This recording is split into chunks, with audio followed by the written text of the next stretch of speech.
The interesting most boring man. People often said that Thierry Boyle was the most boring man in the world.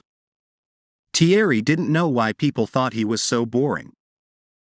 Thierry thought he was quite interesting. After all, he collected stamps. What could be more interesting than stamps?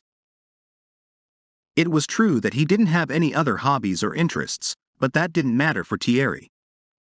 He had his job, after all. He had a very interesting job. At least Thierry thought it was interesting. Everybody else said that his job was boring. But he was an accountant. Why do people think that accountants are boring? Thought Thierry. Thierry thought his job was fascinating. Every day, he went to his office, switched on his computer and spent 7.5 hours looking at spreadsheets and moving numbers around on them. What could be more interesting than that? But Thierry was unhappy. He was unhappy because people thought he was boring. He didn't want to be boring. He wanted people to think that he was a very interesting person. He tried to talk to people about his stamp collection. But every time he talked about his stamp collection, he saw that people were bored. Because people were bored when he talked about his stamp collection, he talked about his job instead. He thought people would be very interested when he talked about his job, but no. People thought his job was even more boring than his stamp collection. Sometimes, people even went to sleep when he talked to them.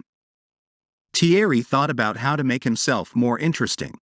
He decided that he needed to be famous for something. He thought about his stamp collection and decided that perhaps his stamp collection could make him famous.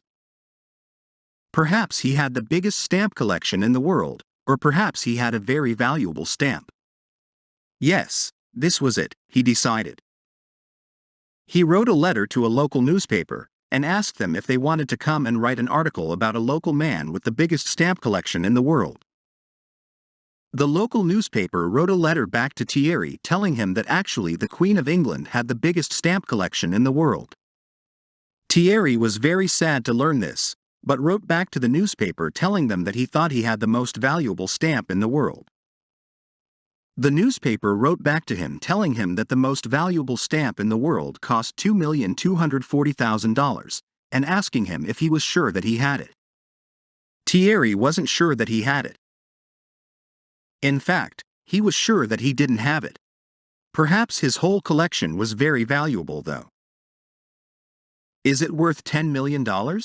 Asked the man from the newspaper on the telephone when Thierry called him. No, I don't think so. Forget it then, said the man from the newspaper. Thierry thought about other things to make himself famous. Perhaps he could be the best accountant in the world. Yes, this was it, he decided. He told a friend that he was the best accountant in the world.